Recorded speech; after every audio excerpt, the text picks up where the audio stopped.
impermanence. Atau dalam bahasa Sanskertanya kita sebut sebagai anitya atau anicca ya dalam bahasa Palinya. Mungkin bagi yang pernah belajar dikit lebih sering dengar bahasa Palinya kali ya. Tapi kurang lebih artinya sama. Nah, di sini kalau kita lihat slide pertama ya, selalu ya kita buka slide dengan sedikit meme gitu ya. Bisa dibaca sendiri tentang Heraklitus. Kemudian aku juga memberikan sebuah potongan kutipan dari buku Meditations. Ini terkenal sekali ya. Marcus Aurelius, seorang kaisar Romawi, seorang panglima perang juga, dan yang unik ya seorang filsuf juga. Jadi dia punya buku kumpulan perenungan dia mungkin ya. Dan ada satu perenungan yang bagi aku menarik. Karena ini adalah cara yang sangat elegan untuk mengungkapkan fakta tentang ketidakkekalan. Di mana dia mengatakan, ingatlah bahwa segala sesuatu yang eksis itu sudah berada di ujung gitu loh, sudah dalam transisi dan dia akan terpecah-pecah, fragmentation, dan dia akan lenyap, dia akan membusuk dan lenyap gitu loh. Kira-kira seperti itu. Kemudian aku juga memasukkan sebuah slogan yang sangat terkenal ya dari Heraklitus, di mana dia mengatakan pantarei gitu, everything flows. Jadi segala sesuatu mengalir. Nah, gagasan seperti ini tentu saja kalau kita tahu sangat bertolak belakang dengan apa yang diajarkan oleh Plato. Makanya di slide berikutnya aku langsung memberikan sebuah excerpt, sebuah potongan dari buku dialog Plato ya, Cratylus, di mana dia bertanya, bagaimana mungkin ada sebuah hal yang real? Nah, bisa dibaca sendirilah. Gitu. Dan di ujung dia bilang, I do not think they can resemble a process of flux. Jadi karena ada semacam semangat idealis ya dalam pemikiran dia. Nah, setelah kita melihat 4 slide awal ini, kita bisa mulai masuk ke gigi berikutnya ya. Kita akan mulai membicarakan tentang ketidakkekalan.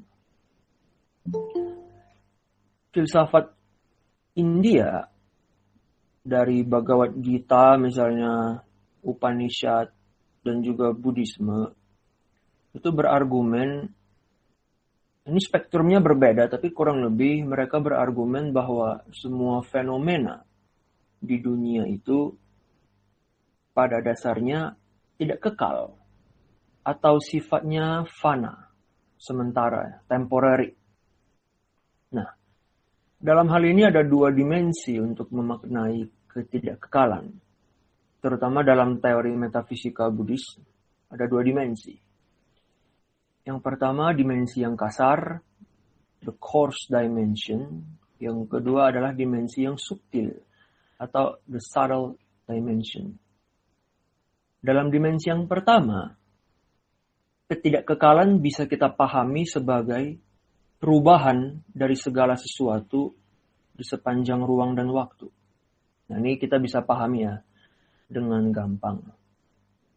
Dalam dimensi yang kedua, ketidakkekalan dipahami sebagai fakta bahwa dalam tiap momen, nah kita ngomong momen, jadi bukan tiap detik ya. Dalam filsafat India itu satu momen 1/64 detik. Jadi ketika kita katakan momen ya, 1 detik dibagi 64. Nah, dalam tiap momen ini pun segala sesuatu berubah dalam cara yang amat subtil. Karena kita ngomongnya per momen, per 64 detik. Subtil sekali. Sampai-sampai dia tidak bisa dicerap oleh indera kita. Jadi ada yang kasar, ada yang subtil. Nah, jika kita menimbang kedua jenis perubahan ini, maka perspektif Buddhis akan berargumen bahwa semua identitas itu tidak lebih daripada fiksi belaka. Meskipun fiksi ini fungsional dalam hidup kita. Gak semua fiksi sia-sia kan ya. Mungkin gak ada yang fiksi yang sia-sia juga, kita bisa katakan seperti itu. Nah, di sini menarik bila kita melihat apa yang dikatakan oleh Nagarjuna dalam kitabnya Bait-Bait Fundamental Jalan Tengah. Aku memilih bait ini karena menarik. Dia memakai contoh susu gitu loh. Karena kan orang India ya, jadi secara kultural dia sangat akrab dengan dairy product. So, dunia persusuan gitu ya akan sangat dia akrabi. Maka di sini dia memakai contoh susu. Bila sesuatu itu berubah, maka susu akan menjadi yogurt gitu loh. Menarik bagi aku. Ketika aku baca ini pertama kali aku tertawa. Oh, susu jadi yogurt gitu ya. Kemudian, but what other than milk could become the entity that is yogurt? Tapi apakah selain susu yang bisa menjadi entitas yang kita namakan yogurt? Nah, mari kita bedah ini lebih jauh. Meskipun misalnya kita bisa berkata bahwa seseorang, saya misalnya, secara gradual mengalami penuaan. Sehingga demikian seseorang ini, misalnya saya, tetaplah eksis di sepanjang proses perubahan menuju kondisi tua ini. Pernyataan ini sendiri tidak akurat. Sebaliknya, kita bisa katakan bahwa fakta tentang penuaan adalah cara untuk mengatakan bahwa ada sebuah kesinambungan, continuity, yang kita rujuk dengan satu nama tunggal. Yang pada gilirannya mencakupi baik tahap mudanya saya maupun tahap tuanya saya. Yang terhubung secara kausal. Nah, kalau misalnya kita mau kembali ke contoh susu ya, yang menjadi yogurt, maka fakta bahwa kita bisa berkata, susu telah menjadi yogurt. Nah, kita katakan seperti itu. Fakta ini tidaklah bermakna bahwa ada sebuah entitas tunggal yang dulunya adalah susu, tapi kini adalah yogurt. Sebaliknya, ini bermakna bahwa ada sebuah kesinambungan yang kausal. Yang pada tahap awal dari fase kesinambungan ini, kita namakan susu. Dan pada tahap akhir, kita namakan yogurt. Dan tidak mungkin ada identitas tunggal yang konstan di antara kedua hal ini. Jadi susu atau yogurt. Gitu loh. Kalau susu bukan yogurt, maka apa? Apakah dia sama? Apakah dia berbeda? Nah, ini yang menjadi Ini yang menjadi pertanyaan bagi filsafat India. Dalam hal ini Buddhisme. Ketidakkekalan yang kasar itu sangat to the point. Gampangnya gini. Kita lahir ke dunia ini sebagai orok ya, sebagai bayi. Lalu kita tumbuh dewasa. Lalu kita menua. Lalu kita sakit-sakitan. Lalu kita mati.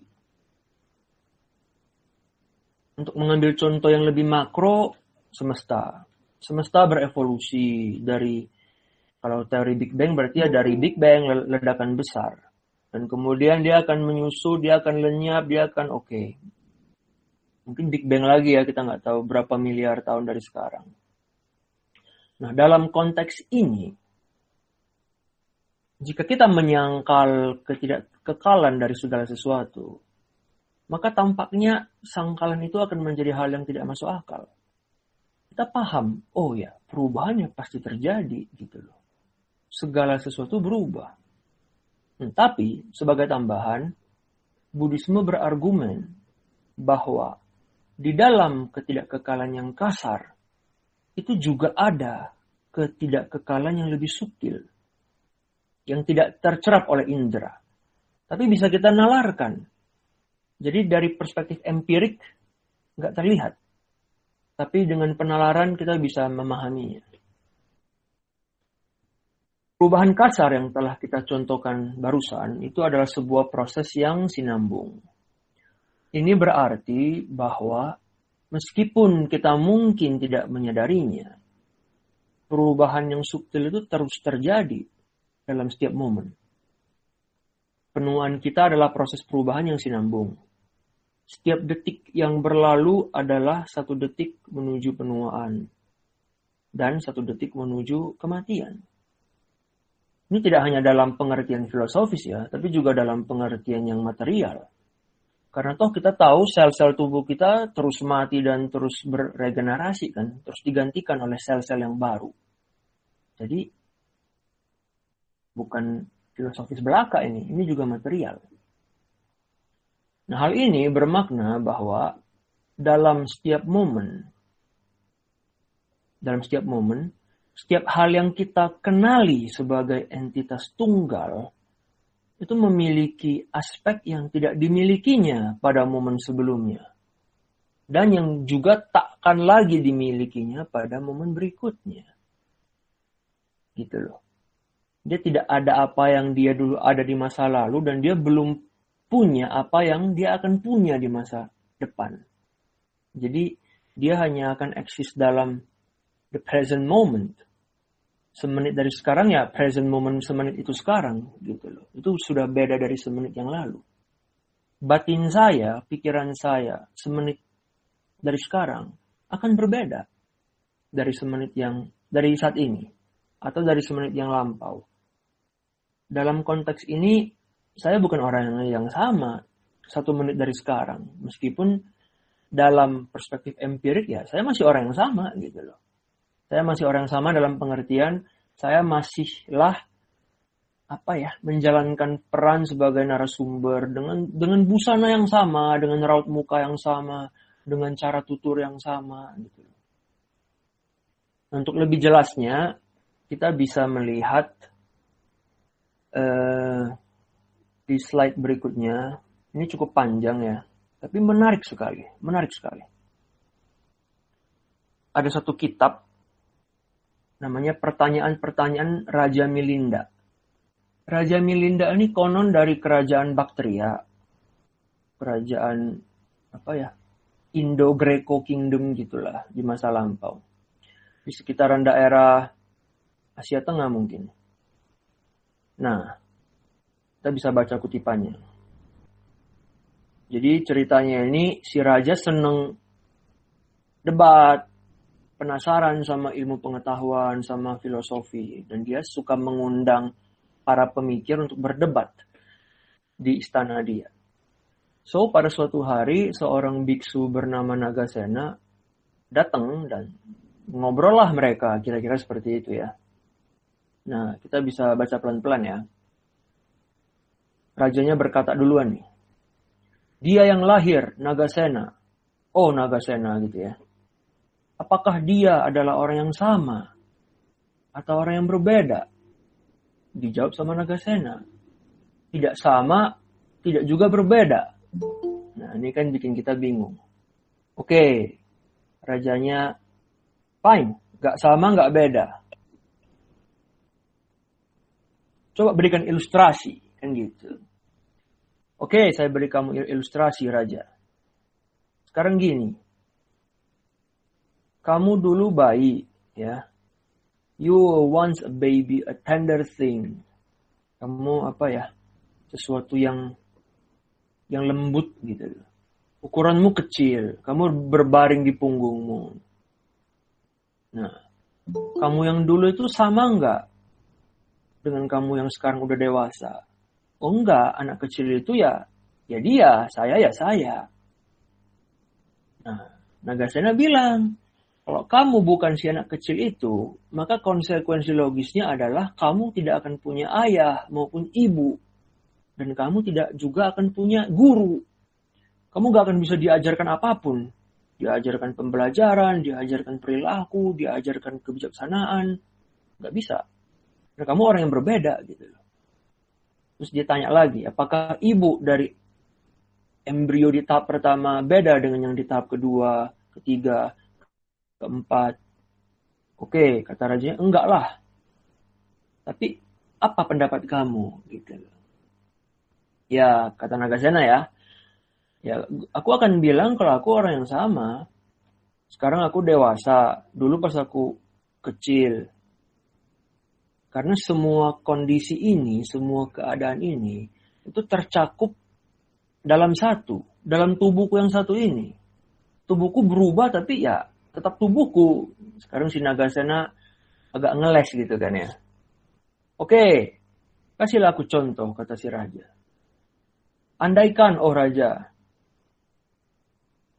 kamu menyalakan sebatang lilin gitu. Nah, lilinnya akan menyala sepanjang malam kan, sampai dia memendek dan mati. Oh, oke ya, benar juga, kata si raja. Nah, kata Nagasena, apakah api yang membakar itu tetap sama dari momen ke momen? Tidak. Terus dari momen ke momen yang berikutnya lagi, enggak juga. Then is there one lamp in the first watch and another second, another in the third? Enggak juga gitu loh. Karena apa? Karena cahaya berasal dari pelita yang sama. Berasal dari lilin yang sama gitu loh. Nah persis, kata si Nagasena, persis. Inilah kesinambungan dari seseorang atau sesuatu. Nah, ini bisa dibaca sendiri ya, pelan-pelan. Sambil teman-teman baca, aku akan langsung pada uraiannya. Jika kita membaca ini, kita akan melihat bahwa di sini Nagasena menerapkan dua retorika dalam argumennya. Retorika pertama, meskipun di satu sisi seseorang itu ibarat pelita yang tetap sama dari fase awal sampai fase akhir eksistensinya. Tapi di sisi lain dia juga adalah ibarat susu yang menjadi yogurt. Sesuatu yang terus berubah pada tiap momen dalam satu kesinambungan yang kausal. Nah, secara konvensional, masuk akal untuk melekatkan identitas pada sebuah kehidupan atau objek di sepanjang waktu.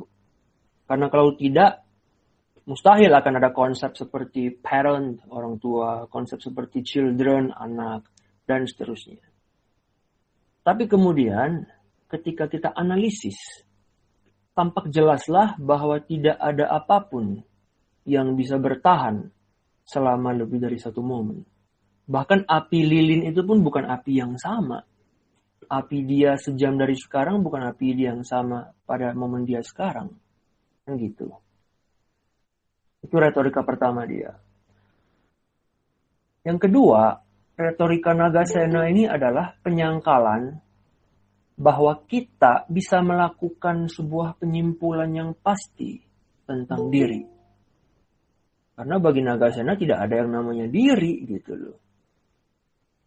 Kalau memang ada satu diri, maka sosok dewasa sang raja yang lagi ada di depan dia itu haruslah sama atau berbeda dengan sosok masa mudanya. Jadi kalau ada diri ya, kita bisa bayangkan, apakah diri ini sama? Oh ya, dia berubah. Apakah ini diri yang berubah gitu loh? Cuma ada dua kemungkinan. Dia harus sama atau berbeda. Kalau dia berbeda, berarti dia bukan anak itu yang dulu. Mungkin anak itu udah dia bunuh dan dia merebut tahta atau apa gitu kan. Tapi kalau sama ya, kenapa sama tapi berubah? Nah, pernyataan bahwa diri sama atau berbeda itu sama-sama tidak valid. Maka kesimpulannya, fiksi tentang diri, konsepsi tentang diri, tentang the self, itu mesti diabaikan. Nah, pada gilirannya kita akan mendapat dua entitas di sini. Ada diri, tapi yang konvensional. Diri yang hanya terbentuk oleh konvensi kita. Dan di sisi lain, ada kesinambungan, continuity, dari temporary entities, ya, entitas sementara yang saling menjalin hubungan, yang membentuk basis rujukannya secara kausal gitu loh. Jadi ada diri ini, aku bilang, diriku kesakitan gitu loh. Bukan diri yang absolut, tapi diri yang dirujuk dengan kata ganti. Misalnya aku sakit, atau dengan nama, misalnya nama aku Stanley, Stanley kesakitan. Nah, apa basis untuk merujuk diri ini? Ketika kata ganti mau disematkan kepada satu entitas, apa basisnya? Apakah di badan? Kita tahu ya kalau badanku nanti berubah pun, ya tetap aja ini diri yang sama. Maka apa basisnya? Basisnya adalah kontinuitas. Kontinuitas dari momen-momen keberadaanku. Itu basisnya. Jadi kita mendapat dua hal di sini. Hal pertama adalah diri yang konvensional. Hal kedua adalah kesinambungan momen-momen yang menjadi basis rujukan untuk merujuk pada si diri ini. Jadi sekali lagi, identitas apapun di sepanjang waktu adalah fiksi. Atau minimal, satu kesinambungan dari keadaan dan proses yang terhubung secara kausal. Nah, di sini kita bisa melihat bahwa prinsip ketidakkekalan atau anitya itu memiliki dampak yang sangat profound, yang sangat mendalam bagi ontologi Buddhisme. Untuk lebih jelasnya, kita bisa merujuk ke slide yang berikutnya. Ini dari Jie Tsongkhapa ya, dari filsuf yang sangat sering kita rujuk di sini. Karena memang aku pribadi mendasarkan argumenku pada beliau. Atau mendasarkan pemahamanku pada beliau. Nah, kita bisa baca. Pernyataan bahwa kebenaran konvensional itu obscurational, kabur gitu loh. Bermakna bahwa kebenaran konvensional adalah apa yang benar. Tapi apa yang benar dari perspektif ketidaktahuan? Apa yang benar dari perspektif avidya? Nah, kalau kamu melihat dari perspektif itu, maka dia benar. Otherwise, dia nggak benar. Oke, dia nggak benar. Kamu melihat dia dari perspektif di mana kamu nggak tahu. Tapi di kalimat terakhir jelas dikatakan, ini perspektif yang salah. Tapi kalau kamu nggak pakai, if they were not so presented, they could not be presented ultimately. Ini salah. Tapi kalau nggak dipresentasikan dengan cara ini, sesuatu itu tidak bisa eksis. Dan akhirnya tidak akan ada kerangka kerja yang koheren dalam memahami dunia. Poin utama Tsongkhapa di sini adalah, meskipun tidak ada apapun yang eksis secara independen, atau sesuatu yang eksis dalam pengertian tertinggi, kita tetap harus menerima bahwa hal ihwal itu eksis secara konvensional. Karena kalau tidak, bahkan akan mustahil bagi kita untuk mengatakan bahwa hal ihwal itu tidak eksis dalam pengertian tertinggi. Ya. Jadi, kalau kamu tidak menerima konvensionalitas, kamu nggak akan bisa bilang hal ihwal tidak eksis dalam pengertian tertinggi. Karena tuturanmu itu kan memakai bahasa, memakai kalimat, kata-kata yang dirangkai, dan yang maknanya disepakati secara konvensional gitu loh. Sama seperti argumen kita minggu lalu tentang, kita bicara tentang Tuhan, tapi Tuhan yang apa? Tuhan yang kita bayangkan dalam konsep, dalam pemaknaan. Kita kasih dia 1000 adjektiva misalnya, maha A, maha B, maha C. Tapi tetap saja pada akhirnya kan tidak mencukupi. Tapi kalau tidak pakai konsep, tidak pakai konvensi linguistik, tidak bisa kita mendekatinya gitu loh. Mendekati secara teologis, secara filosofis, secara moral, tidak bisa. Jadi perspektif konvensional ini tidak bisa diandalkan, dia obscure. Ya, karena dia konvensi maka dia punya sifat menyelubungi. Kita ingat poin kita dari minggu lalu. Tapi tidak ada cara lain. Gitu loh. Kalau tidak diselubungi, ya kita nggak bisa ngapa-ngapain. Jadi kita berangkat dari penyelubungan, baru pelan-pelan kita sibak. Bukan langsung ingin berada di posisi di mana tidak ada apapun. Jadi semua visi kita naked gitu ya, apa adanya. Tidak mungkin. Karena kita lahir ke dunia ya sudah lahir dalam penyelubungan yang dilakukan oleh konvensi. Nah, jika bahasanya Tsongkhapa terlalu panjang dan rumit, kita bisa lihat padanannya dalam Wittgenstein.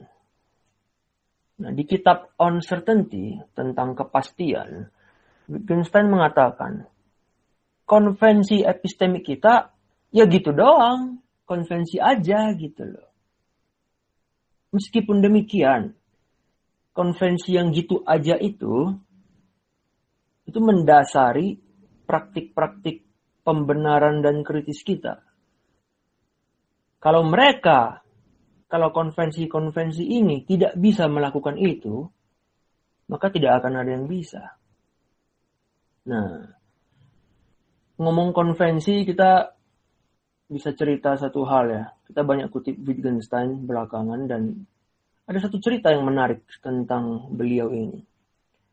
Dulu dia kan bisa dikatakan sebagai termasuk dalam mazhab analitik ya. Vienna Circle gitu loh. Geng-gengannya Bertrand Russell gitu kan.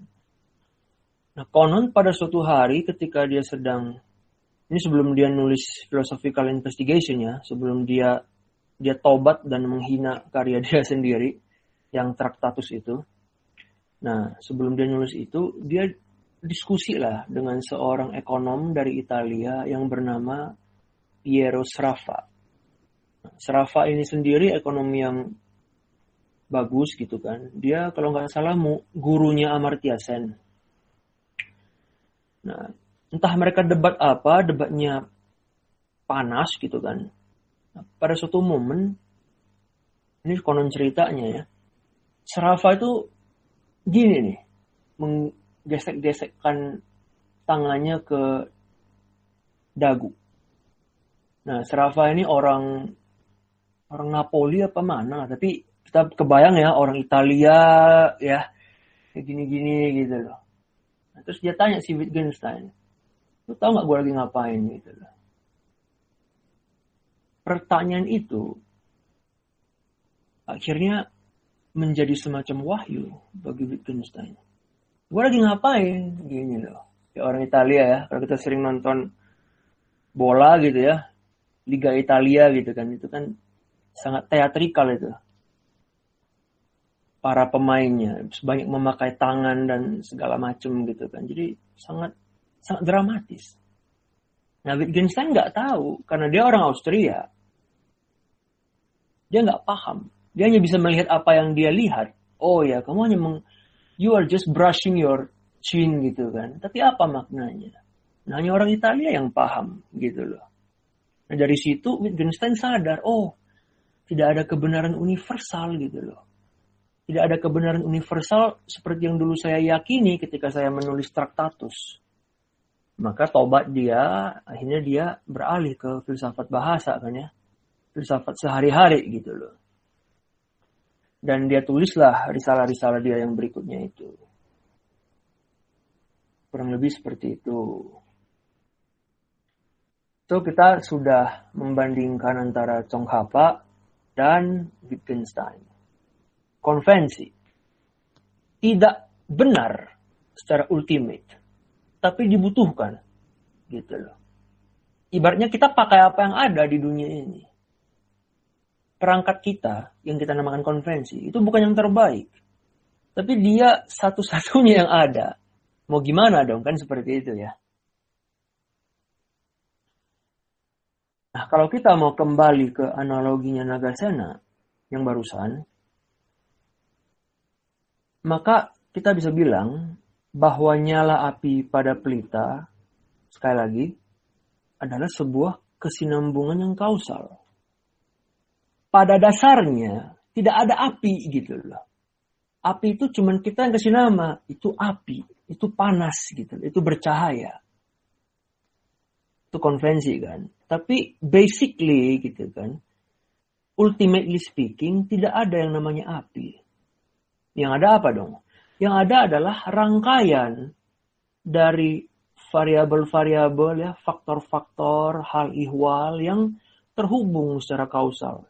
Senyawa kimia ya, ada udara yang mengandung oksigen dan bisa memunculkan api ya, dan lain sebagainya.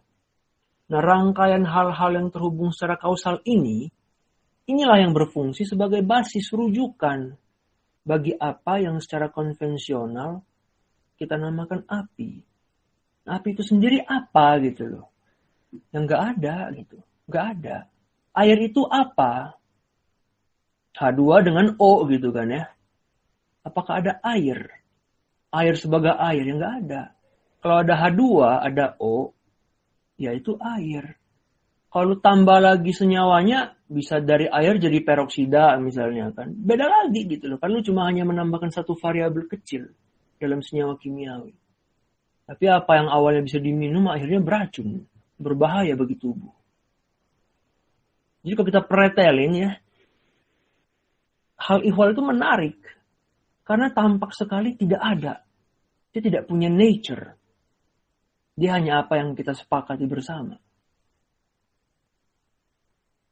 Nah, tapi, meskipun kita udah ngomong panjang lebar untuk menyangkal identitas yang absolut, api, air, segala macam itu tidak lantas menjadi nothing gitu. Dia bukan jadi tidak ada apa-apa. Ah, nggak ada api. Bener nggak ada api ya kita nggak mungkin terbakar dong. Tapi nggak seperti itu. Jadi api tidak lantas menjadi ketiadaan. Ada gitu, ada api, tapi juga nggak ada api. Nah, Tsongkhapa menjelaskannya sebagai berikut. Kita bisa lihat di slide berikutnya. Nah, ini bisa dibaca ya. Diri itu dianggap untuk, itu diyakini terus bertahan sepanjang waktu. Nah, dan tidaklah keliru bagi orang-orang untuk mempertimbangkan diri ini dengan merujuknya sebagai I, sebagai aku. Nah, dengan demikian, seseorang yang memakai ekspresi I am, aku, gitu kan, dan basisnya bagi ekspresi I am itu apa? Dia bukan sesuatu yang koekstensif. Nah, maksudnya apa di sini? Di sini Tsongkhapa ingin menekankan bahwa kita harus membedakan antara 3 macam entitas di sini. Yang pertama adalah diri yang sinambung, the continuous self. Yang kedua adalah diri yang apa adanya, the mere self ya, kalau di kutipan ini mere self, atau the self as it is gitu. Dan yang terakhir adalah basis rujukan bagi diri yang apa adanya ini. Basis rujukan bagi mere self ini. Ada 3. Yang pertama, diri yang sinambung. Kita udah tahu diri ini ilusi. Nggak ada diri yang sinambung. Yang sinambung itu momen-momen gitu loh. Yang kamu rekap, kamu bilang itu diri. Kalau dirinya sinambung itu ilusi. Yang kedua, mere self. Diri yang apa adanya. Apa itu? Itu adalah diri yang kita maknai ketika kita memakai kata ganti atau nama. Seperti yang kita ada singgung barusan. Jadi aku bilang, aku sedang bicara gitu kan. Aku, kata ganti, untuk merujuk ke inilah. Satu proses yang fisiologis ya. Yang kultural juga karena, yang sosial juga. Dan politis juga karena barangkali aku ingin menyelipkan pesan-pesan tertentu gitu ya. Secara tersirat. Nah, terhadap proses yang kompleks ini aku gampangkan. Dengan 3 huruf, AKO. Aku sedang gitu. I am. Atau pakai nama pun bisa. Stanley sedang. Nah, itu diri yang apa adanya. The mere self. Yang ketiga, basis rujukan bagi diri yang apa adanya ini, basis rujukan bagi mere self ini, ya sekali lagi adalah kesinambungan kausal tadi, yang memberi makna pada kata ganti, yang memberi makna pada nama, yang sekaligus juga berperan sebagai basis, foundation bagi kita untuk memikirkan diri kita sebagai entitas yang sinambung gitu loh. Jadi secara tersirat, sekali lagi ada 3 entitas yang bisa kita tangkap dari kutipan Tsongkhapa barusan. Ada diri yang sinambung, itu nggak ada. Ada diri yang apa adanya, ya ini apa adanya. Tak usah dipahami. Karena ketika dipahami, kita bingung. Apakah saya ada gitu loh. Tapi kalau nggak dipahami, kita terima tanpa pamrih gitu ya. Dia ada. Apa adanya. Dan yang ketiga adalah basisnya. Basis bagi diri yang apa adanya ini. Oh apa? Kesinambungan. Dari apa? Dari faktor-faktor, dari momen-momen kesadaran misalnya. Jadi kita bisa memaknainya sebagai demikian. 3 diri. Nah, hal yang unik apa? Ketika misalnya aku memakai kata ganti aku sedang, I am, atau aku pakai nama Stanley is, ya misalnya ya.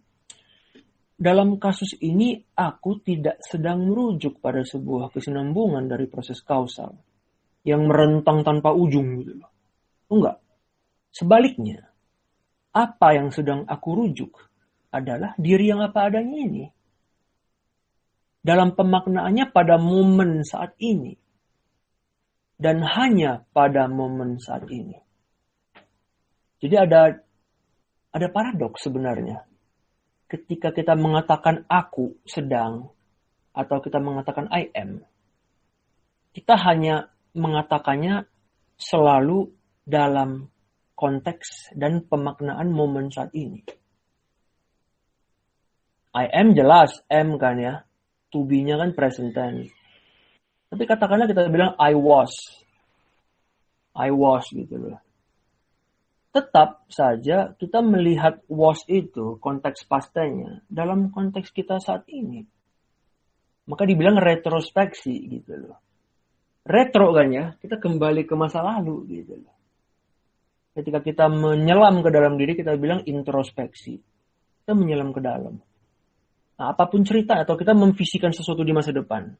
Still, kita memfisikannya dari posisi kita sekarang. Jadi aku yang sedang retrospek atau aku yang sedang envision sesuatu di masa depan. Titiknya selalu sama. Titik di momen sekarang. Dan hanya momen sekarang. Kalau aku mencoba melakukan hal yang sama 30 menit dari sekarang. Maka di momen 30 menit itulah aku mengatakan, oh itu momen sekarangku. Sekarang tidak bisa aku katakan. Karena belum terjadi kan. 30 menit dari sekarang berarti 8.42. Pukul 8.42 belum terjadi. Tapi ketika pukul 8.42 teng gitu kan. Di momen itu aku berpikir aku sedang. Tetap dalam konteks momen 8.42 itu. Atau 00.00. Aku sedang. Pada suatu tengah malam yang gelap dan dingin gitu ya. Aku sedang. Atau I was thinking gitu kan. Aku membayangkan diriku berpikir di masa lalu. Tapi dalam pemaknaannya pada momen sekarang. Jadi pemaknaannya selalu pada present moment. Tapi somehow secara simultan, ya, ini kan menarik. Somehow secara simultan kita tetap melihat diri ini merentang tanpa ujung. Itu pemahaman kita. Gitu loh. Makanya kita bilang ini paradoks. Kita sendiri pun merasa diri kita selalu hanya eksis pada momen kita memutuskan untuk memikirkan eksistensi kita. Tidak pernah sebelum atau sesudahnya. Tapi kesinambungan dari masa lalu, kini, dan depan, kita pahami sebagai hal yang membuktikan bahwa ya kurang lebih diri saya ya gini-gini aja, gak berubah gitu loh. Mungkin nanti ubannya tambah banyak atau penyakitnya tambah banyak, tapi ya diri saya utuh. Nah, ada tension di sini, ada ketegangan gitu loh. Nah, bagaimana individu mendamaikannya kan itu? Itu yang menjadi preoccupation dari filsuf India. Filsuf Barat mungkin juga melakukannya. Itu menarik ya. Berikutnya, kita akan tiba di hal yang tidak kalah menarik. Kita ada membahas tentang metafisika ketidakkekalan. Kita sudah membahas tentang komitmen pada causal interdependence dari semua fenomena. Kita juga telah menggarisbawahi nominalisme Buddhis sehubungan dengan fitur atau corak atau aspek dari segala sesuatu. Nah, kita udah sampai di sana.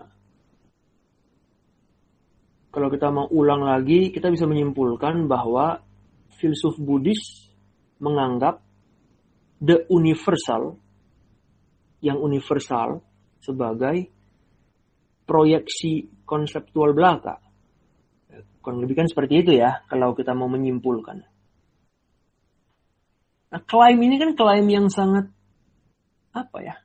klaim yang nekat gitu loh. Ini klaim yang sekilas sangat sembrono ini. Yang universal hanya proyeksi konseptual. Gitu. Nah, agar klaim ini bisa kamu tegaskan, maka kamu mempertahankan klaim yang sembrono seperti ini, ya kan ya?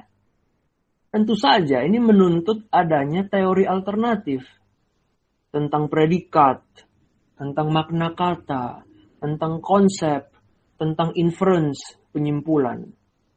Harus ada teori alternatif dong, nggak bisa pakai teori orang biasa gitu loh, karena klaimmu luar biasa dalam hal ini. Nah, tuntutan ini, this demand gitu kan, direspons oleh Buddhisme dengan konsep yang dinamakan apoha. Ini ada di slide terakhir ya. Apoha. Apoha ini pertama kali diperkenalkan oleh seorang pemikir, seorang logikawan tepatnya, karena dia banyak menulis dan berkutat dengan isu logika. Logikawan ini bernama Dick Naga. Jadi dalam sebuah kitabnya yang berjudul, kalau bahasa Inggrisnya itu Encyclopedia of Epistemology. Nah, di kitab itu dia memperkenalkan konsep apoha. Ini dia tulis sekitar awal abad ke-6 ya, Masehi. Nah, apoha harfiahnya itu bermakna exclusion, eksklusi, elimination, eliminasi, discrimination, atau distinction. Nah, jadi spektrum maknanya kira-kira berputar di sekitar 4 kata ini. Kurang lebih sama ya. Exclusion, elimination, discrimination, dan distinction. Apa gagasan umum dari apoha? Nah, ini kan kita mulai penasaran ya. Oh, apa apoha ini gitu loh. Gagasan umumnya kira-kira seperti ini.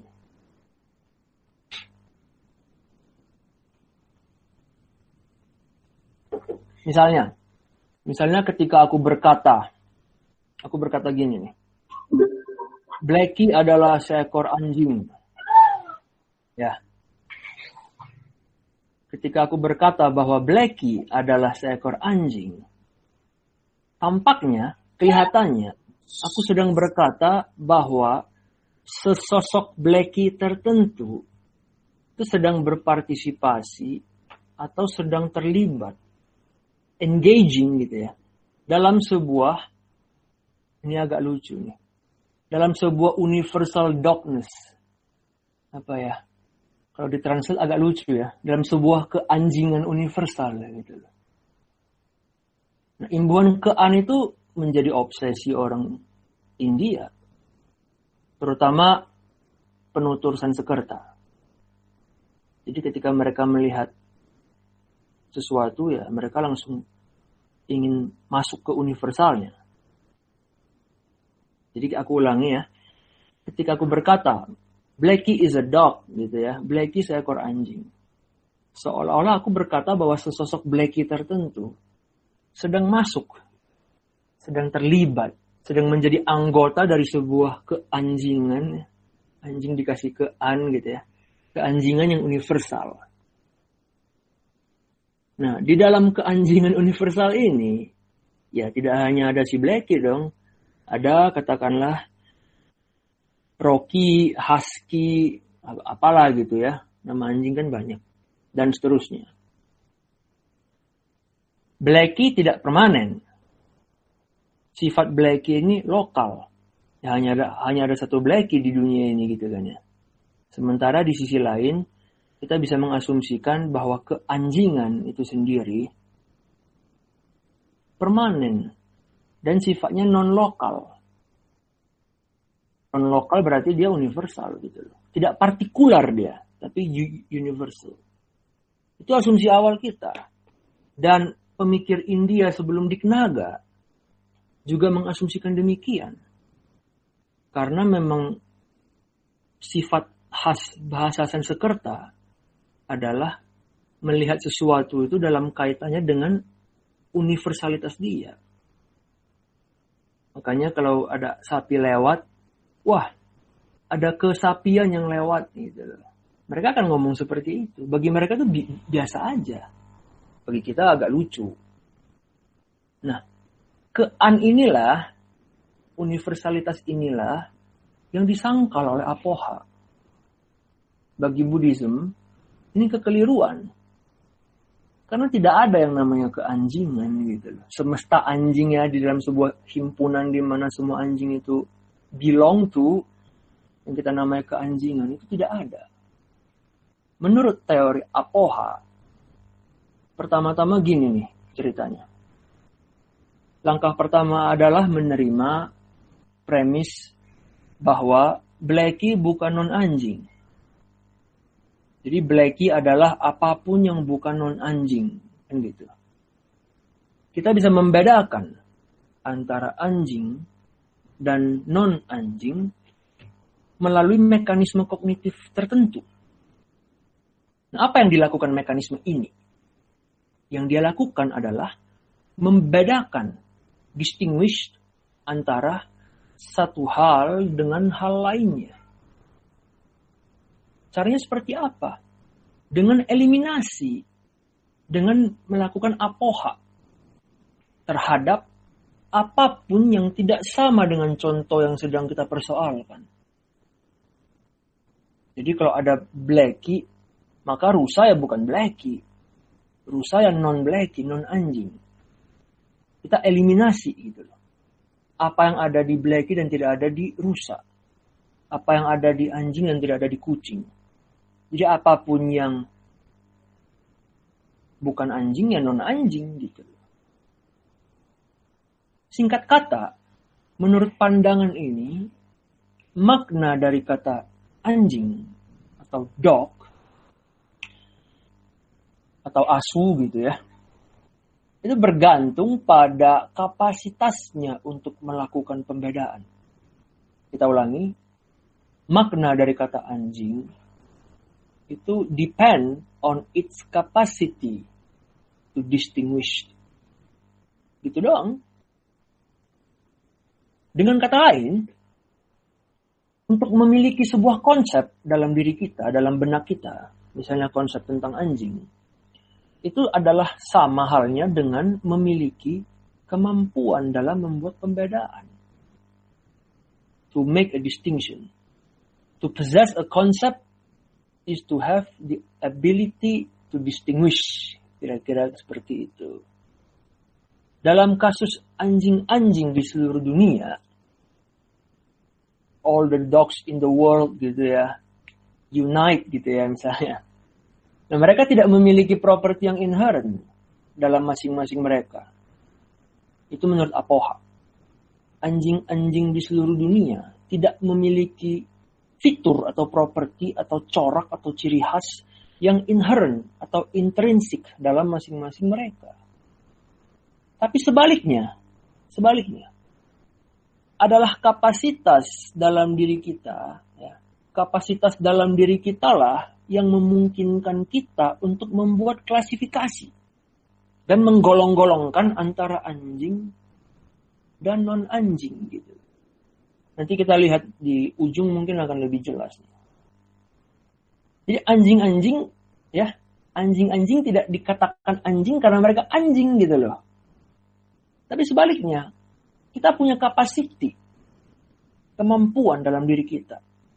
Capacity inilah yang membuat kita, yang memungkinkan kita untuk melakukan klasifikasi. Oh, herder anjing, oh husky anjing, oh Alaskan Malamut anjing, oh Tibetan Mastiff anjing, dan lagi gitu ya. Nah, kita pending dulu ini, kita lanjut. Menurut penerus sekaligus pembaru dari pemikiran Dignaga yang bernama Dharmakirti, semacam penerus silsilah ajarannya Dignaga, namanya Dharmakirti.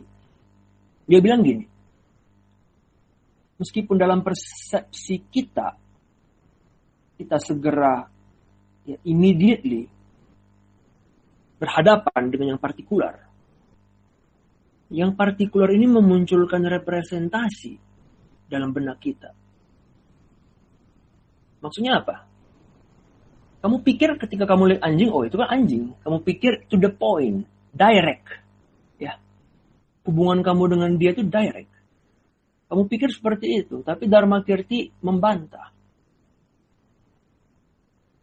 Karena ketika kamu bertemu dengan yang partikular, misalnya seekor kucing atau anjing, sebenarnya yang partikular ini dia memunculkan representasi dalam benakmu.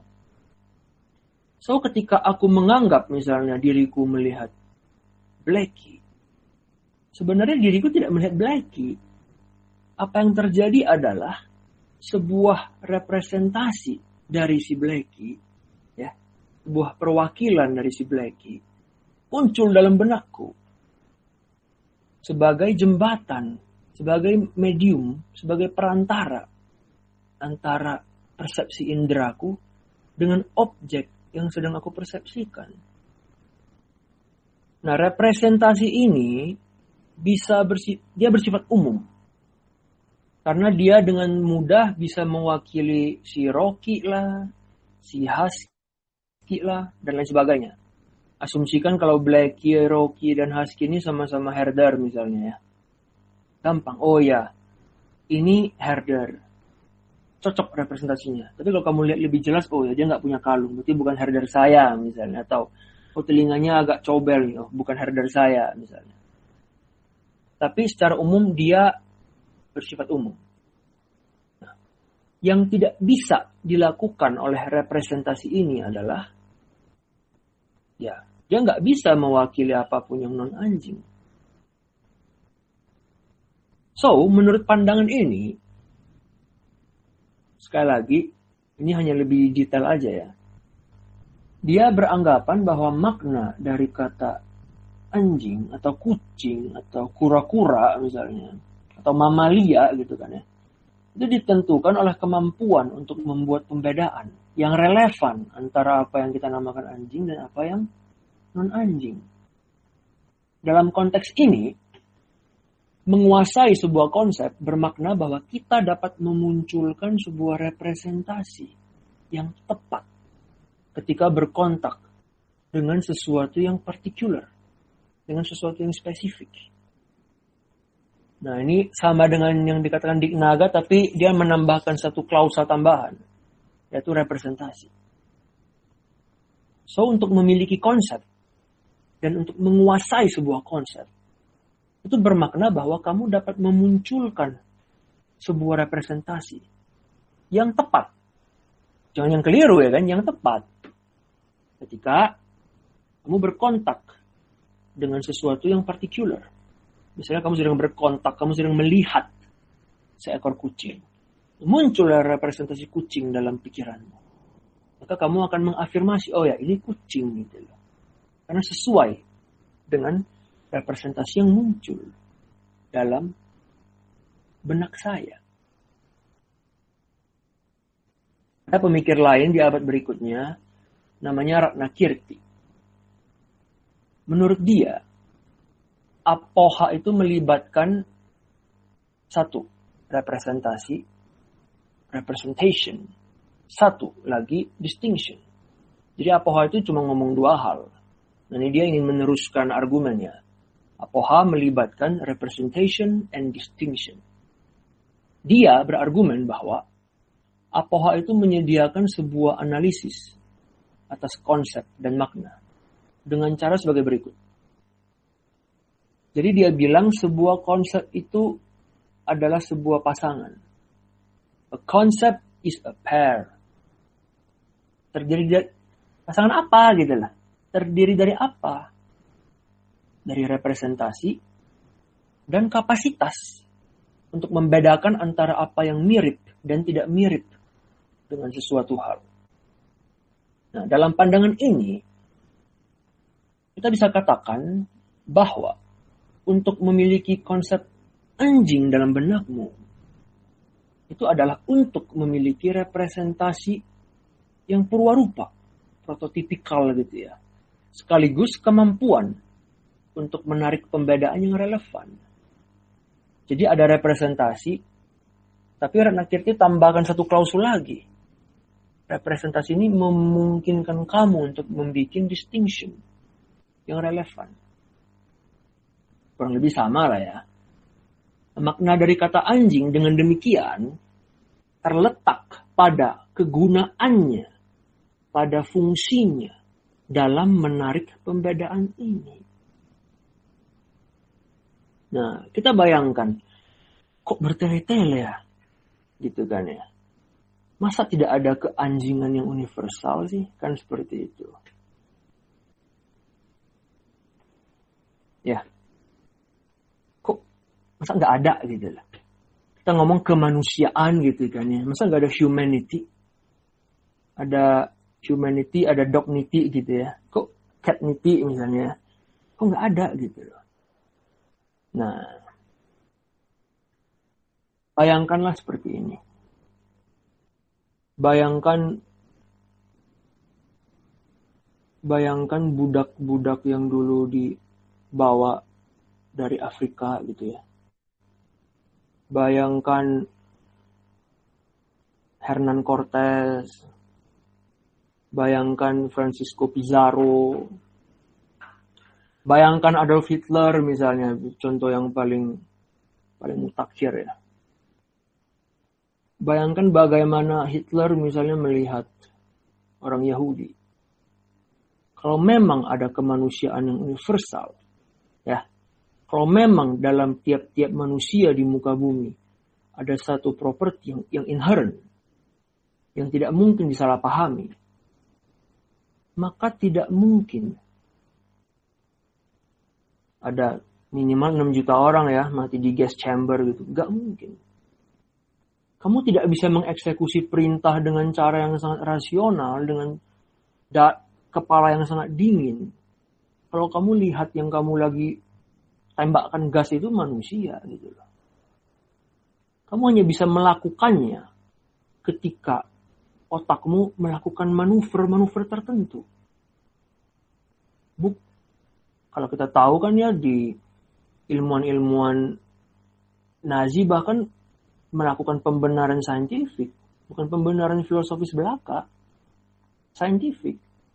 Gimana caranya ya, pokoknya biologi akan membuktikan bahwa orang-orang Jewish dan orang-orang Slavik yaitu subspecies gitu loh, mereka subhuman.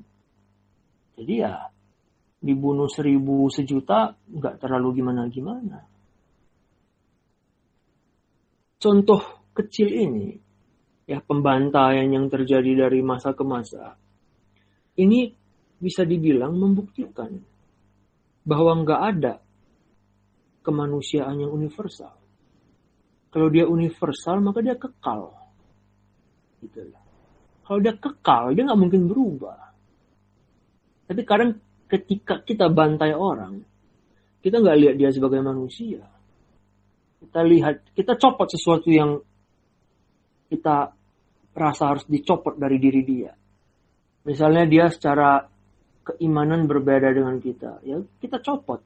Tanpa keimanan yang saya yakini, kamu bukan manusia, ya saya bunuh. Tanpa superioritas ras yang saya miliki, misalnya saya ras Arya, kamu non-Arya, ya kamu bukan manusia. Kamu bisa berbicara, kamu bisa segala macam, tapi di kognisi saya, ya kamu bukan manusia. Secara empirik kamu menunjukkan ciri-ciri seorang manusia gitu. Tapi how I perceive you gitu kan ya, how I cognize you, ya I don't see you as a human gitu. So tidak ada kemanusiaan yang universal. Ini aku nggak ngomong kemanusiaan dalam pengertian moral atau etika ya. Aku ngomong kemanusiaan dalam pengertian kognisi. Dalam pengertian ya itu tadi keanjingan. Ada nggak keanjingan yang universal? Nggak ada. Kitalah yang menggolong-golongkan. Oh ini masuk. Oh ini kok kecil banget ya, kok jelek ini misalnya. Tapi dia juga anjing, nggak semua anjing segagah herder misalnya. Ya udah, kamu juga masuk meskipun kamu ada anjing-anjing yang kecil gitu ya, kayak apa misalnya, kayak chihuahua misalnya kan. Ini anjing atau apa gitu, atau kucing gitu kan, atau persilangan anjing kucing gitu. Tapi ya kita dengan beberapa penalaran kita masukkan. Nah dengan cara yang sama, manusia pun kita masukkan. Kadang kita inklusikan, kadang kita eksklusikan. Nah argumennya kan kalau memang ada yang universal, maka tidak mungkin bisa kamu lakukan inklusi atau eksklusi itu. Dia akan menjadi manusia. Kecuali kita membayangkan manusia bisa segila itu ya. Dia membantai tanpa perspektif gitu loh. Tapi kalau menurut aku pribadi ya, mustahil 6 juta orang bisa dibantai tanpa perspektif. Kamu harus meriset perspektif. Kamu harus ditanamkan nilai-nilai yang meresap ke dalam kognisimu. Ya, nilai-nilai bahwa yang kamu bunuh ini look like a human but not really human. Gitu. Kamu mengapohakan dia. Maka dia bukan human lagi. Oke lah, bukan animal, tapi bukan human, subhuman.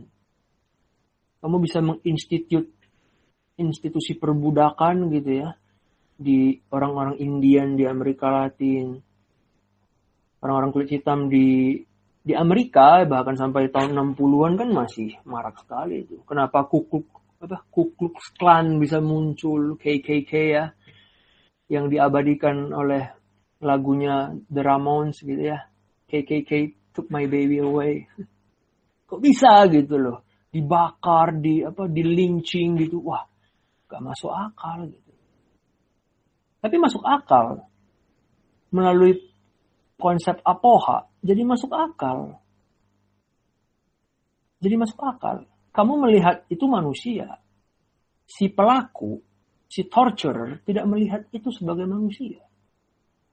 Karena kalau dia bisa melihat itu sebagai manusia dan dia tetap melakukan penyiksaan atau pembantaian dia, maka aku sendiri jujur ya akan kehabisan kata-kata. Tak bisa dijelaskan gitu. Tapi dengan apoha aku pikir bisa dijelaskan. Bahwa kemanusiaan itu tidak ada.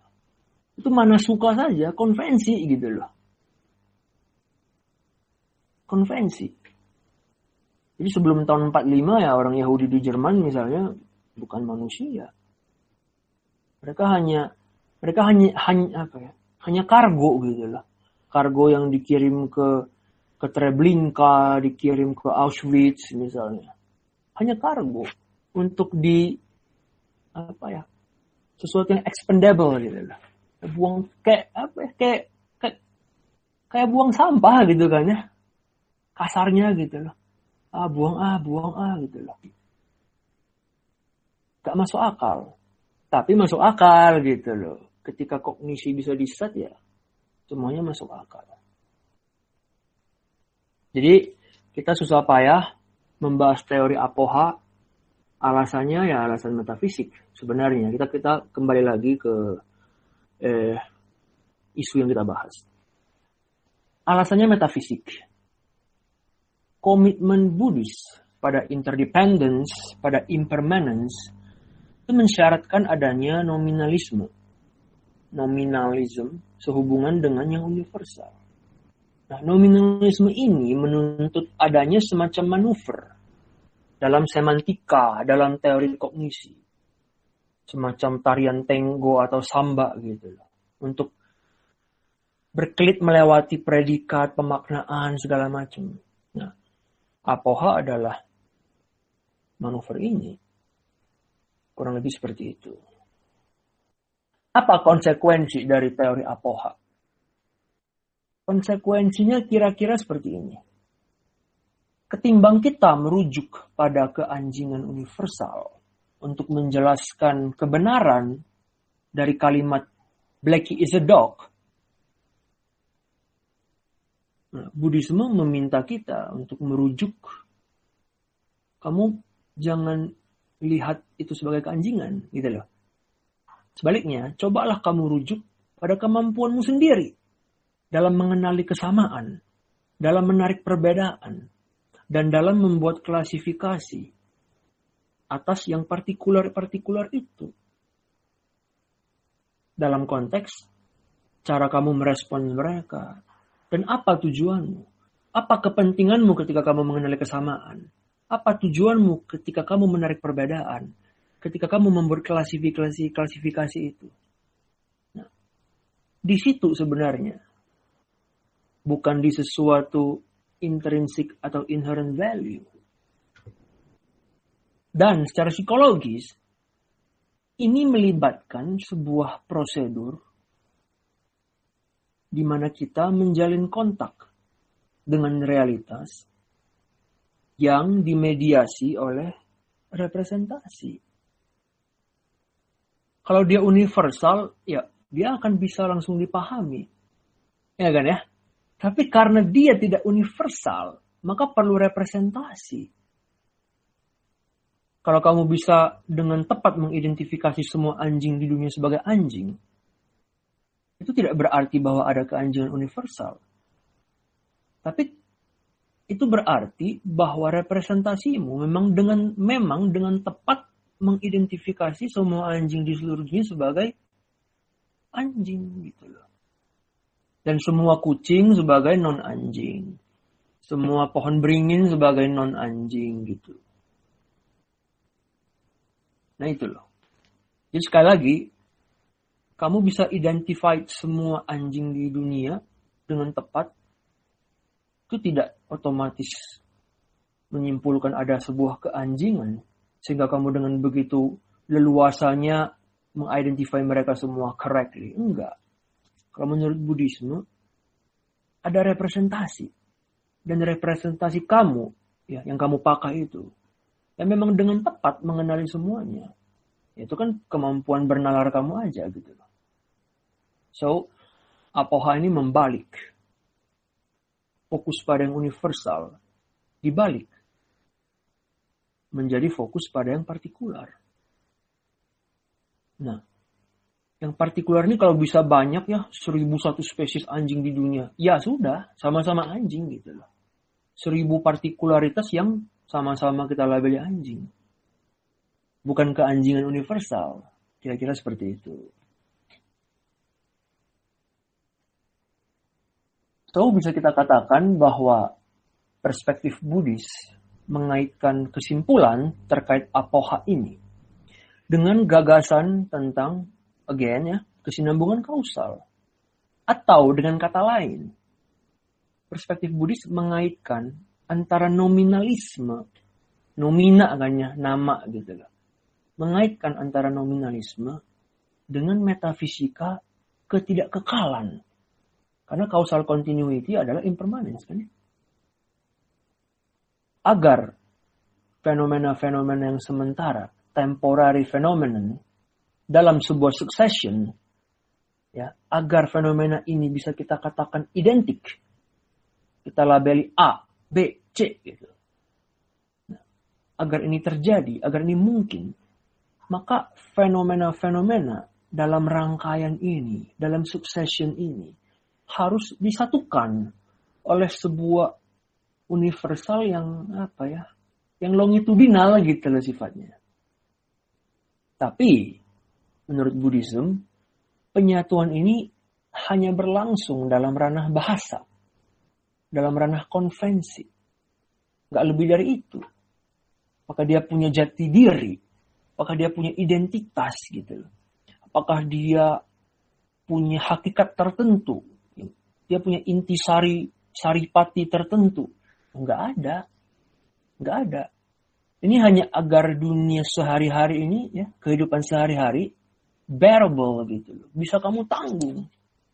Kalau tidak, kehidupan sehari-hari kacau balau, kamu nggak akan bisa menanggungnya. Terlalu chaos nanti. Dunia internalmu maupun dunia eksternalmu. Kira-kira gitu. Jadi, ada label yang kita salah pahami. Sebagai, berarti ada anjing universal, ada manusia, ada diri yang universal gitu loh. Dan lain sebagainya. Padahal itu hanya label. Tidak lebih dari itu. Dia hanya permainan, dia hanya semacam akrobat, semacam manuver di dalam ranah linguistik. Di dalam ranah praktik-praktik konvensi kita. Kurang lebih gitu. Nah, kita udah ngomong sampai di sini. Sekarang marilah kita coba kembali lagi pada isu avidya yang kita bahas berapa minggu yang lampau. Nah, avidya apa? Avidya itu kita anggap sebagai akar dari dukkha, ya kan ya? Soal avidya ini adalah agenda utama dalam filosofi Buddhism. Nah, kalau kita ingat kembali avidya dalam konteks kita bahas anitya sekarang dan dalam konteks kita bahas apoha, maka kini kita renungkan semuanya, kita coba tarik benang merahnya. Apa yang barusan dibahas dengan apa yang dulu sudah dibahas. Kini, kita bisa melihat bagaimana avidya itu beroperasi pada ranah metafisik yang lebih dalam. Lebih dalam daripada yang kita bayangkan. Karena apa? Karena kini, kita tahu bahwa avidya itu adalah sebuah refleks yang kognitif. Yang meyakini rangkaian dari fenomena-fenomena temporer sebagai entitas yang independen, yang sejati. Ya, kognitif refleks. Dia sebuah refleks, tapi kognitif gitu loh. Jadi, wah berbahaya sekali. Kalau refleks yang fisik kan beda ya, lebih vulgar gitu loh. Tapi kalau refleksmu kognitif, ya, berarti kan berhubungan dengan cara kamu memahami dunia. Operasinya itu berarti sangat di bawah sadar itu. Susah berarti. Susah untuk tidak meyakini bahwa ada entitas yang independen, ada entitas yang sejati gitu loh. Susah untuk meyakini bahwa uang ya cuma kertas gitu kan ya, seperti yang kita udah bahas minggu kemarin. Uang cuma kertas yang punya rahmat Tuhan yang Maha Esa gitu kan, dengan tanda tangan Gubernur Bank Indonesia. Susah untuk meyakini sebaliknya. Gitu loh. Di sini aku kasih sebuah kalimat yang menarik ya. Bisa dilihat di slide yang terakhir. Ini menarik. I won't have my puppy in a few years, for by then it will have become a dog. Menarik ya? Sekian tahun dari sekarang gue gak akan punya puppy lagi gitu loh. Karena gue akan punya anjing. Mana papinya kan gitu. Ya itu di anjing itu. Tapi mana gitu loh. Dia tidak seimut yang dulu lagi kan misalnya. Atau ini contoh yang lebih menarik lagi. Ini hanya khas di bahasa tertentu ya. Bahasa Eropa terutama. The butterfly was a caterpillar. Was, to be tapi lampau. Kalau kita translate apa adanya ke bahasa Indonesia, agak kurang logis. Kupu-kupu adalah ulat gitu loh. Kupu-kupu adalah kepompong. Gak logis, kupu-kupu ya kupu-kupu gitu kan. Kupu-kupu adalah ulat ya ulat-ulat. Kupu-kupu kupu-kupu. Kecuali kita bilang kupu-kupu dulunya adalah ulat. Kupu-kupu sekian momen yang silam adalah ulat. Tapi jadi berbelit-belit gitu loh. Jadi bertele-tele. Nah, isu ini tidak dialami oleh bahasa Inggris misalnya. Karena to be bisa digantikan kapan saja. Dan ketika dia berganti, dia sudah langsung menyeratkan sebuah konteks waktu yang berbeda. Be ya. Makanya orang filsafat kalau di barat ya sangat senang dengan being kan ya. Kita di Indo kan susah mati tuh menerjemahkan being. Dasein. Being. Apa itu being? Ya ini being. The butterfly was a caterpillar. Dia dalam keberadaannya. Tapi yang dulu secara tersirat gitu loh. Dia nggak usah bilang 1 year ago it is a caterpillar, nggak usah. Nah, jadi ketika kita baca the butterfly was a caterpillar, valid nggak gitu loh? Apakah butterfly ini adalah butterfly yang sama? Apakah si ulat adalah ulat yang sama gitu loh? Kalau dia sama, mana bentuk dia yang kecil-kecil panjang itu? Kalau dia berbeda, maka dari mana datangnya si kupu-kupu? Kan gitu ya. Be, to be. Kita nggak ada to be sih ya. Kayak I am hungry gitu ya. Kita nggak ada am, kita ya saya lapar gitu. I am thirsty, saya haus gitu. I am angry kan. Saya marah. Bukan saya adalah marah. Kalau saya sedang marah pun tidak terlalu tepat gitu loh. Jadi kita punya hambatan itu, sedangkan bahasa Inggris dan beberapa bahasa lain harusnya nggak punya.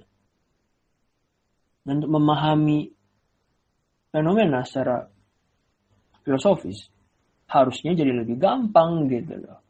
Bahasa.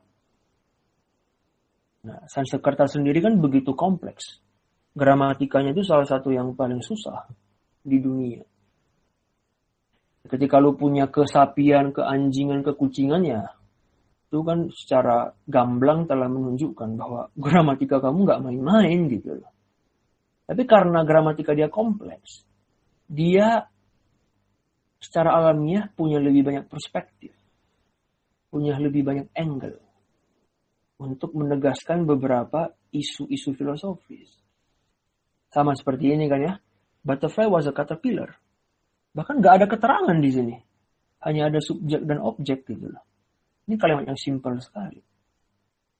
Tapi argumen Buddhis dan argumen filsafat India secara umum bisa menjelma dalam kalimat sesederhana ini.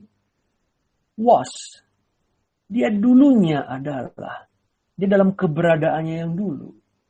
Di rangkaian momen yang lebih awal. Dia ulat.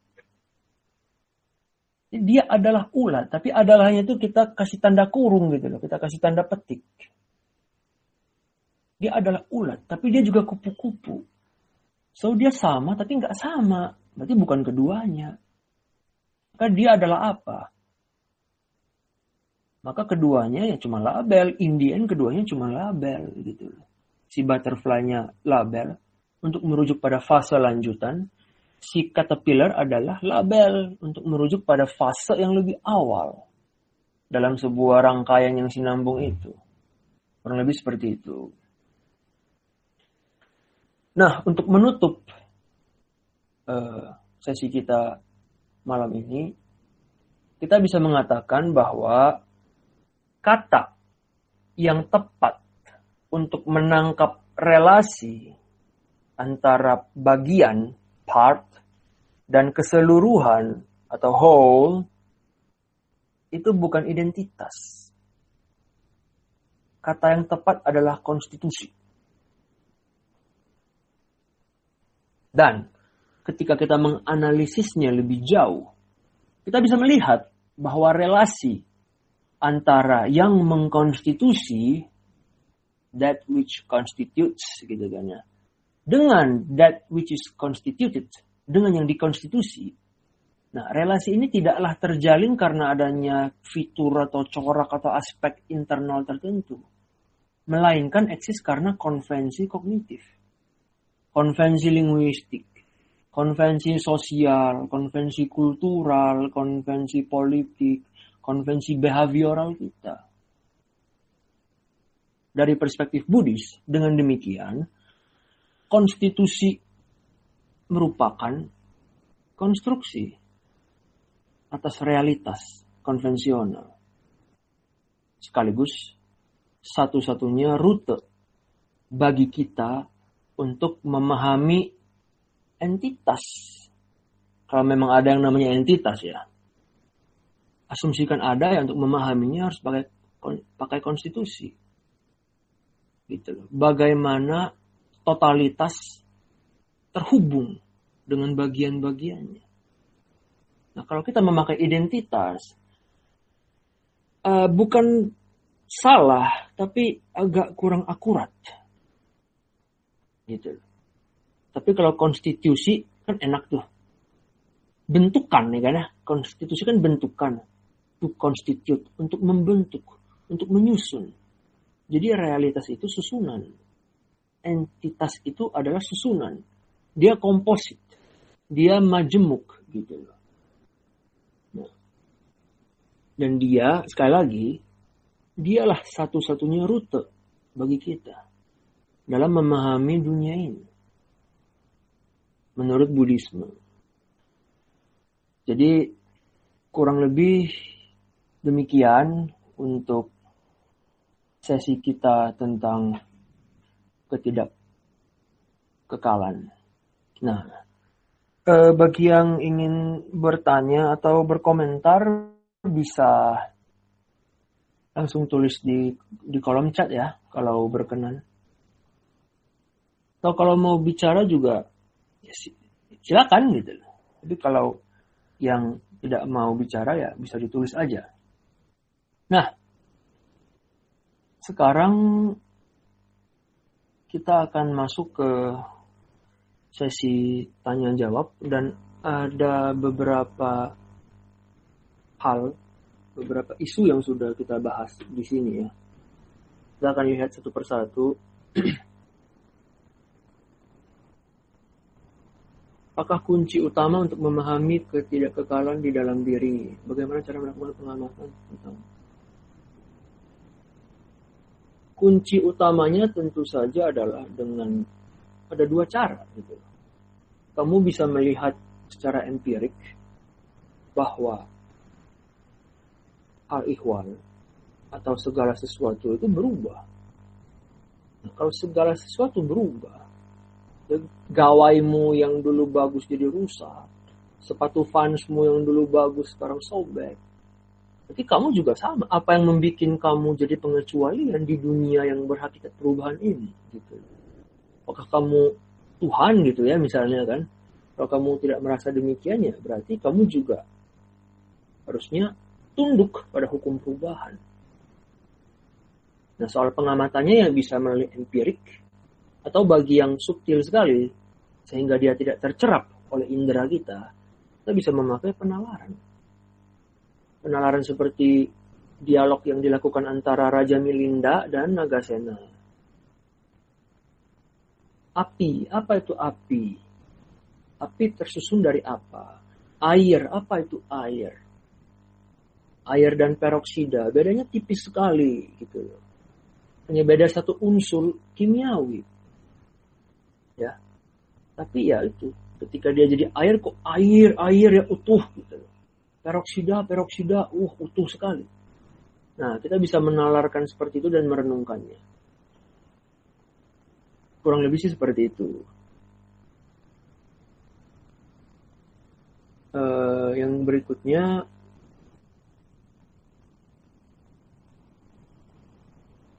perubahan agaknya semu karena tidak ada identitas yang substansial. Lantas bagaimana posisi sains dari perspektif ini? Oke. Kalau aku tidak salah menangkap pertanyaan ini, aku akan menjawabnya seperti ini. Sains itu kita bicara tentang sesuatu yang terus berubah. Orang-orang sebelum Thomas Kuhn akan bilang perubahannya akumulatif, berubah menjadi lebih baik. Pasca Thomas Kuhn ya kita bilang berubah, tapi tidak harus akumulatif. Dia bisa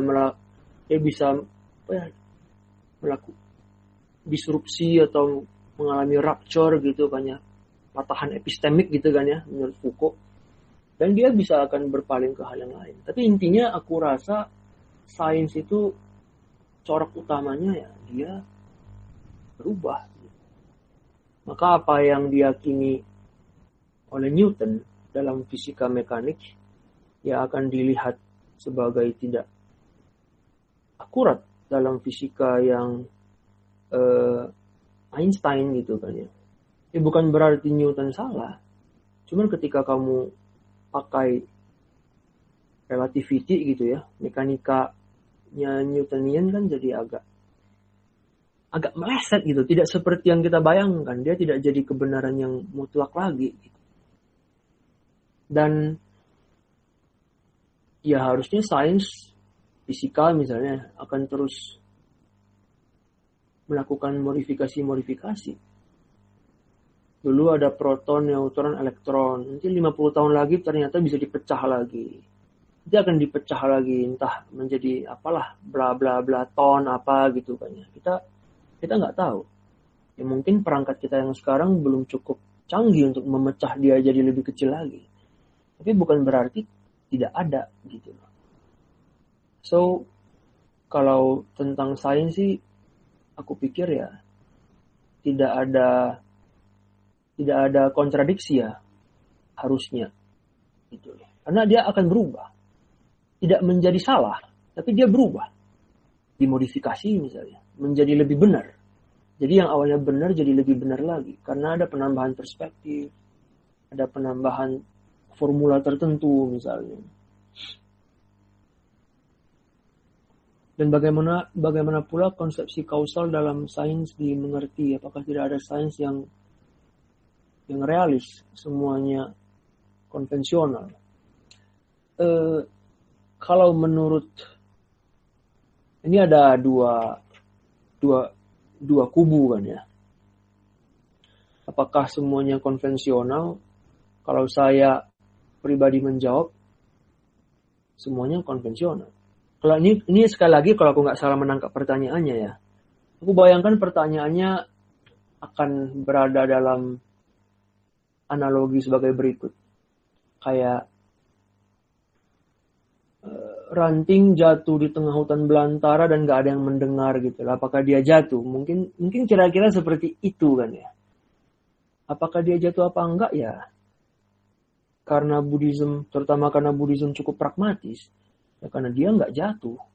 Kalau dia jatuh pun tidak relevan gitu. Karena dia tidak punya sebuah sangkut paut dalam kehidupan kita. Ini kan cukup menarik. Ada suara tapi nggak ada yang dengar apakah itu suara gitu. Buddhism terutama Madhyamaka akan bilang ya itu bukan suara. Karena toh kita sedang mendebatkan hal yang terlalu mewah di sini. Dan Buddhism itu filsafat. Tapi dia juga punya proyek soteriologis. Soteriologi itu sebuah ajaran tentang salvation, tentang liberation. Nah, Buddhism itu soteriologi. Maka dia muncul sebagai proyek. Kalau kamu proyek, maka proyeknya itu harus sifatnya pragmatis. Buddhism sangat pragmatis. Dan dia praktis. Kita ingat argumen Shantaraksita kan ya. Jika ini bisa dijelaskan dengan proses kognitif, kenapa kita harus mengasumsikan adanya diri atau jiwa? Kan dia bilang seperti itu. Kenapa kita harus membuat sebuah avatar gitu loh. Padahal ini sesuatu yang neurosains, sesuatu yang fisiologi sekali. Nah, makanya kalau ditanya apakah semuanya konvensional ya semuanya harus konvensional. Dalam artian semua harus melibatkan persepsi dan keyakinan kita. Dan kalau aku mau tarik lebih jauh ya, nggak tahu nyambung apa enggak. Tapi kalau aku mau tarik lebih jauh ya, sosiolog seperti Bruno Latour, setahu aku, kalau aku nggak salah baca, ya dia telah membuktikan juga kan bahwa tidak ada yang benar-benar objektif gitu loh. Bahkan ilmuwan eksakta di laboratorium pun punya bias mereka sendiri. Dalam artian misalnya, apa yang data, apa yang enggak gitu loh. Itu selalu ada gitu loh. Maka sains dalam pengertian ini bisa aku katakan sebagai konvensional. Kalau dia realis beneran bisa terpisah dari kita, mungkin enggak gitu loh. Ini pendapat pribadi ya. Kecondongan pribadiku akan mengatakan should be science konvensional. Bukan berarti dia tidak fungsional. Bukan berarti dia tidak benar. Tidak benar dalam artian dia tidak membawa faedah. Ada faedahnya.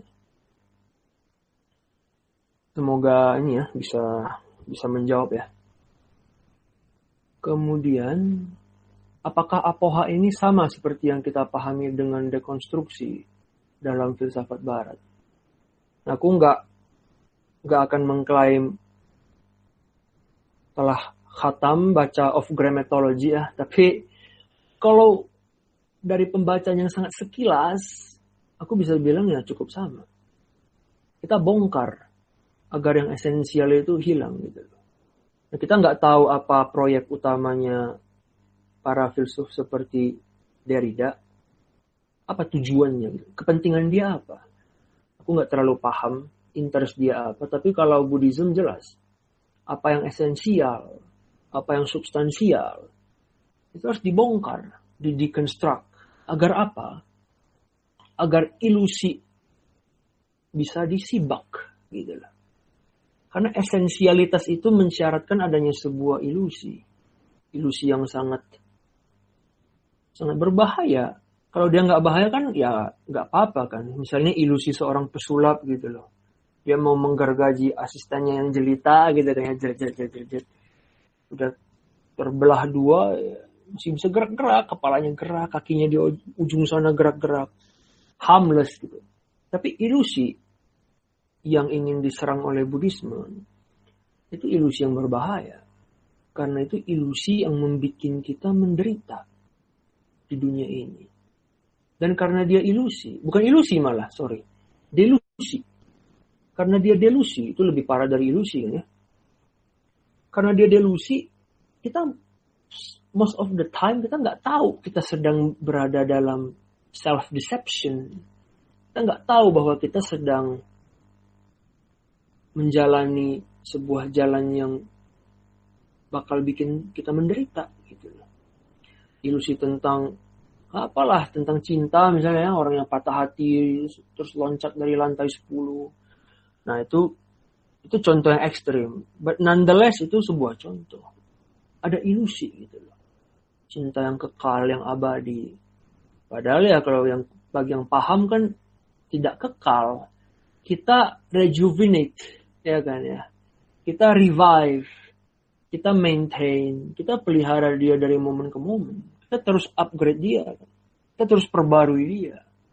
Maka ada ritual-ritual tertentu yang kalau sepasang, sejoli atau pasangan rumah tangga ya harus ada beberapa ritual tertentu.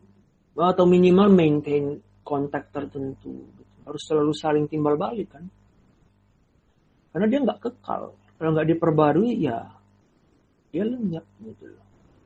Bagi yang merasa itu kekal ya karena dia gini, aku pribadi merasa yang merasa kekal itu ya yang belum mendapatkan apa yang diinginkannya.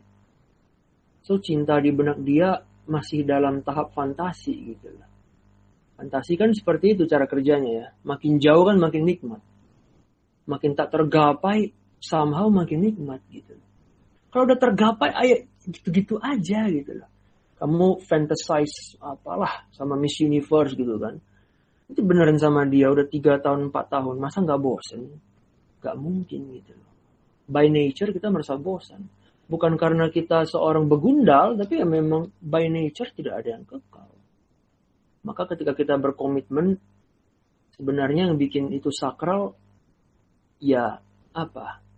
Kesediaan kita. Kan? Our willingness untuk stick to this one person. Gitu. Ini menurutku loh ya. So, itu. Jadi gak ada yang kekal. Maka yang esensial ya kita bongkar aja. Di sini aku bisa jawab sekali lagi, apakah sama? Aku memahaminya sama. Tapi barangkali ada yang paham Derrida dan kawan-kawan lebih jauh mungkin bisa ini ya kasih sebuah kontra argumen ya akan sangat di appreciate.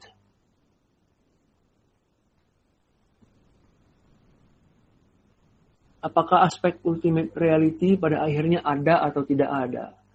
Nah ini kita akan kembali ke apa yang kita bicarakan minggu lalu. Pada akhirnya dia benar-benar ada atau tidak ada.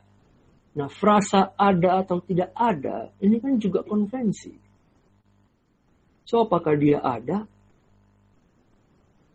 Maksudnya ada apa gitu? Apakah dia ada tanpa pemahaman kita?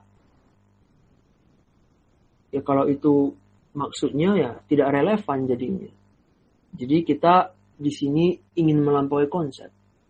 Kalau kita sudah ada di ultimate reality itu, kalau kita sudah manunggal, mungkin ada atau tidak ada jadi apa ya? Jadi perangkat yang sangat remeh gitu loh.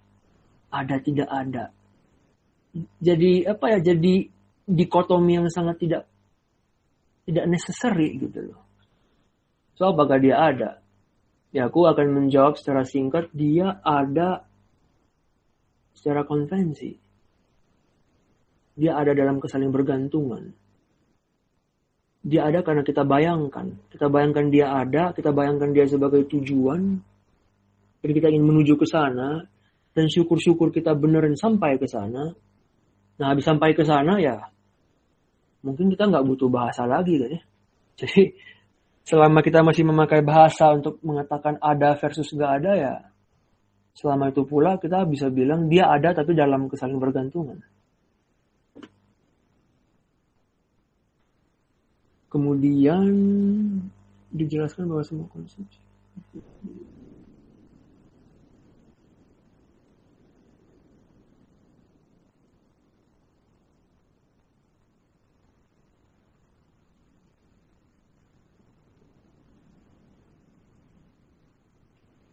Nah, untuk menjawab pertanyaan ini, apakah lantas keberadaan Pluto misalnya tidak relevan lagi? Ini kan semacam thought eksperimen ya. Setelah dunia kiamat gitu ya, apakah bumi ditabrak, tapi Pluto kan aman ya karena dia agak jauh. Apakah dia masih ada? Dia ada dalam pengertian realis atau materialis yang hardline gitu ya, yang hardcore. Beberapa pihak akan mengatakan dia ada. Tapi sekali lagi, karena proyek Buddhism ini adalah soteriologi, dia tidak berfilsafat for the sake of philosophy itself. Jadi dia mengusung sebuah tujuan yang praktis, yang pragmatis. Apakah tidak relevan? Ya, Buddhism akan menjawab tidak relevan. Seperti halnya kalau sesuatu itu jatuh, ya. Buah durian jatuh ke tanah, tapi makhluk bumi udah kiamat gitu loh. Tidak ada yang bisa menalar dia. Apakah dia ada gitu loh. Ya katakanlah ada, tapi ya tidak relevan lagi.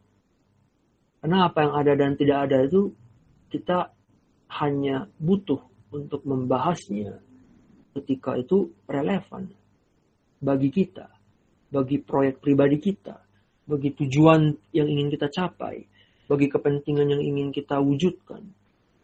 Otherwise ya dia tidak relevan. Tapi secara konvensi ya, apakah ada Pluto ketika kita tidak memikirkan Pluto ya? Tentunya tidak ada. Tapi Pluto itu sendiri ada bahkan sebelum kita memikirkannya, ya memang. Tapi karena dia benda mati ya tidak relevan juga. Memikirkan Pluto itu sendiri. Ketika orang-orang udah nggak ada, ya kurang lebih sih seperti itu. Tapi benar, kita harus mengakui bahwa ada dua kubu yang seperti ini. Kurang lebih seperti itu. Apakah penderitaan dan sebab-sebab penderitaan juga konvensional? Tentu saja. Dia konvensional dalam artian kita yang menetapkan apakah dia menderita, apakah dia berhakikat penderitaan. Kalau kamu putus cinta misalnya, apakah itu menderita gitu? Kamu yang menentukannya. Kamu yang melebih-lebihkannya. Apakah kamu kecelakaan, dirampok orang, ya aduh uang saya gaji sebulan tiba-tiba habis digarong sama orang. Apakah itu penderitaan? Atau itu cuman simply the case of kamu hilang uang gitu loh ya. Kadang kamu dapat uang, kadang kamu hilang uang. Kalau kamu hilang uang gara-gara berobat, sakit juga sih, tapi nggak sesakit hilang uang gara-gara hilang gitu aja gitu, tanpa uangnya itu dikonversi menjadi sebuah fungsi. Nah, dan sama-sama hilang. Nah, apakah menderita? Yang mana yang lebih menderita? Tergantung gitu loh. Bagaimana kamu memaknainya. So, sebab-sebab penderitaan dengan demikian juga konvensi. Jadi tidak ada yang kekal. Nah, ini kalau aku mau sambung ke pertanyaan yang sebelumnya. Ini maksud saya tadi mengatakan bahwa tujuan kita menyusun kerangka pikir seperti ini, itu tujuan yang praktis. Karena kalau Pluto kekal, maka ada yang kekal. Maka penderitaan bisa kekal. Tapi kalau kita bilang semuanya nggak kekal, maka kita akan paham. Ketika kita senang, kesenangan ini tidak kekal.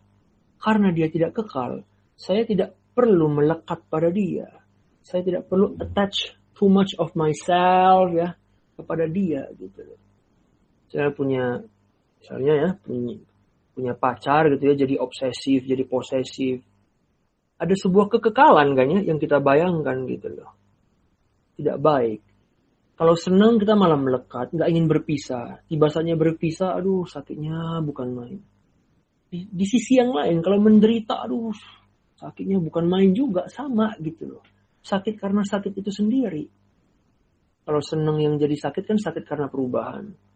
Ini sakit karena sakit itu sendiri. Lecet gara-gara jatuh dari sepeda motor, ya lututnya berdarah gitu kan. Apakah sakit? Tentu saja sakit, karena itu kan sebuah reaksi yang fisiologis kan ya.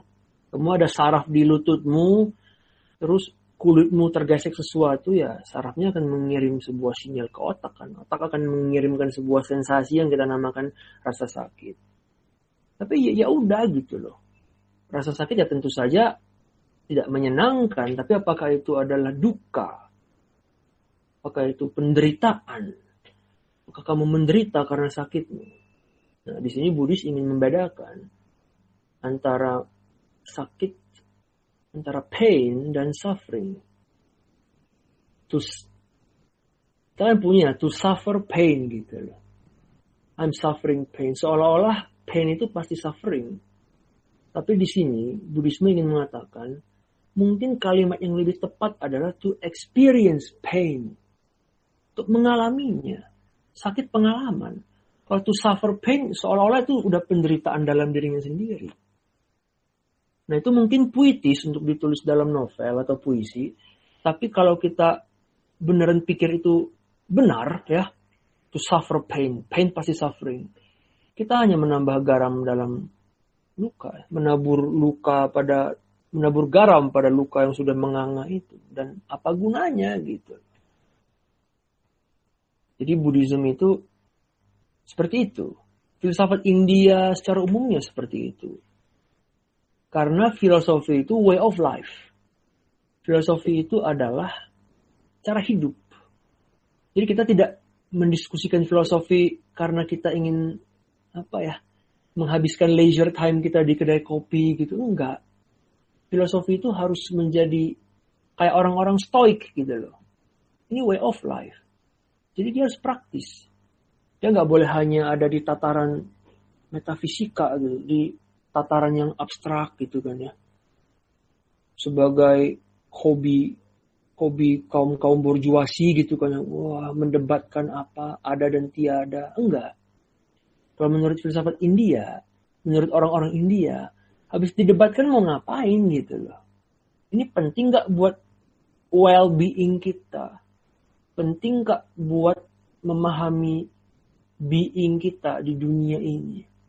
Kalau nggak penting nggak usah ngomongin gitu loh. Kalau penting mari kita bedah lebih lanjut.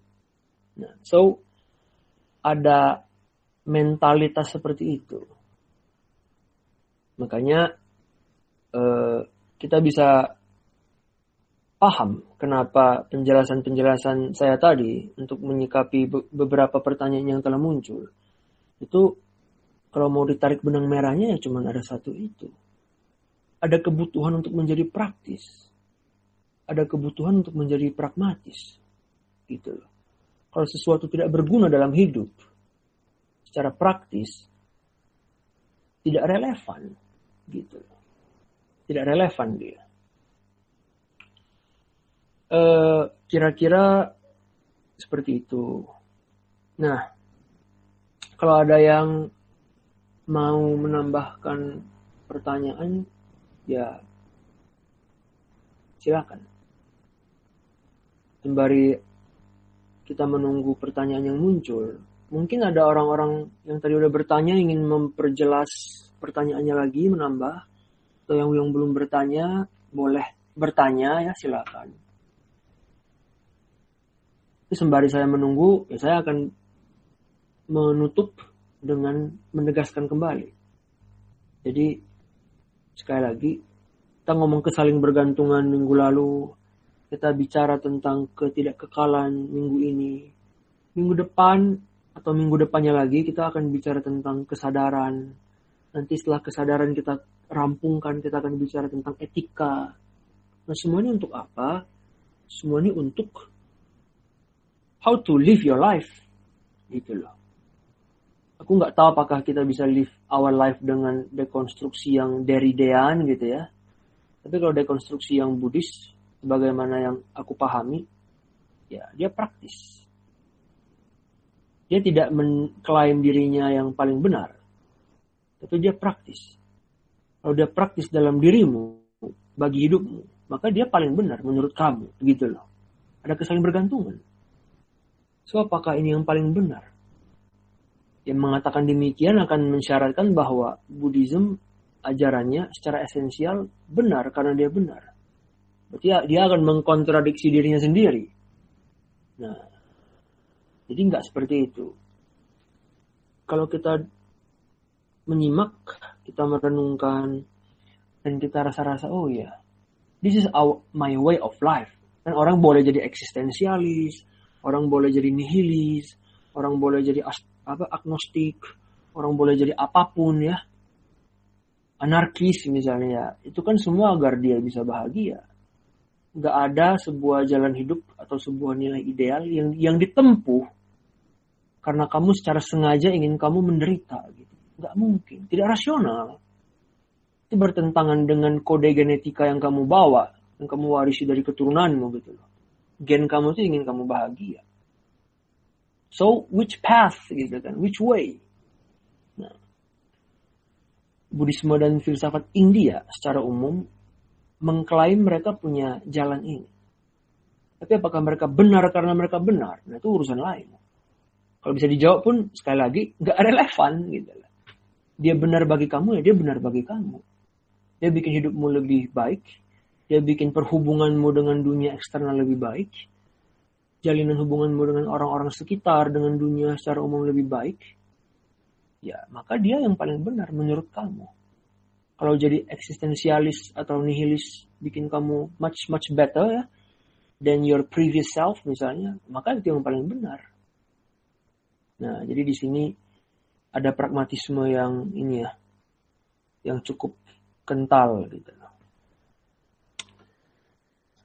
Kalau memang tidak ada yang ingin bertanya ya kita bisa cukupkan buat hari ini. Jadi sebenarnya kesaling bergantungan dan ketidakkekalan itu satu paket harusnya. Mereka itu a pair gitu loh, satu pasang. Tapi gara-gara kita nggak bisa membahas keduanya sekaligus, maka kita memecahnya menjadi 2 sesi pertemuan. Makanya bagi yang aware akan sadar bahwa apa yang dijelaskan ya, poin-poin yang dijabarkan itu sangat mirip dengan yang dijabarkan minggu lalu. Ya dengan beberapa twist ya, dengan beberapa konsep baru, dengan beberapa contoh analogi perspektif yang agak beda. But all in all sama. Nah, 2 minggu dari sekarang kita akan bahas kesadaran. Dan itu kita akan ke ranah yang benar dan berbeda lagi. Itu. Nah, aku bilang 2 minggu lagi karena apa? Karena minggu depan, kalau tidak ada aral yang melintang gitu ya, minggu depan di hari Rabu kita secara konvensional gitu ya, kita akan menetapkan hari Rabu pukul 19.30 sebagai sesi tanya jawab. Jadi kita akan buka kelas, buka sebuah ruang diskusi di mana isinya itu ya cuma sesi tanya jawab. Jadi nanti mungkin H-1 atau H-2 kita akan mengcompile pertanyaan-pertanyaan dan di hari H-nya kita akan berusaha untuk membahasnya satu persatu. Jadi akan lebih ada ruang untuk teman-teman yang ingin mereview apa yang telah dibahas, untuk berdialog lebih lanjut tentang isu-isu yang bakal dibahas pada hari Rabu itu, ya bebas gitu loh. Jadi hari Rabu kalau teman-teman tidak berhalangan, atau mungkin kalau ada yang berhalangan, mayoritas berhalangan, kita bisa mendiskusikannya di grup WhatsApp ya. Saya nggak ada di grup itu, tapi silakan berdiskusi di sana dan nanti kita akan lihat apakah jamnya yang perlu dirubah, apakah harinya yang perlu dirubah, apakah Rabu itu terlalu dekat dengan Lebaran, mungkin Selasa, mungkin Senin, ya silakan. Itu pengumuman dari aku ya. So, kita udah bicara tentang Rabu depan, kita udah mengupas, mereview kembali ketidakkekalan. Kalau nggak ada lagi yang bertanya, maka akan kita cukupkan malam ini. Sudah hampir separuh jalan ya, jadi bagi yang tetap hadir ya, memang stamina dan passionnya ya, dan curiosity-nya mungkin ya sangat dihargai lah. Bagi yang baru bergabung untuk kali perdana, ya semoga tidak jerah gitu ya. Terima kasih telah menyusulnya. Jadi kalau kita mau joke bentar lah. Kalau kelas filsafat ini adalah sebuah entitas, maka ya dia nggak punya identitas kayaknya. Queen bilang no entity without identity. Minggu lalu kita sebut itu sekilas.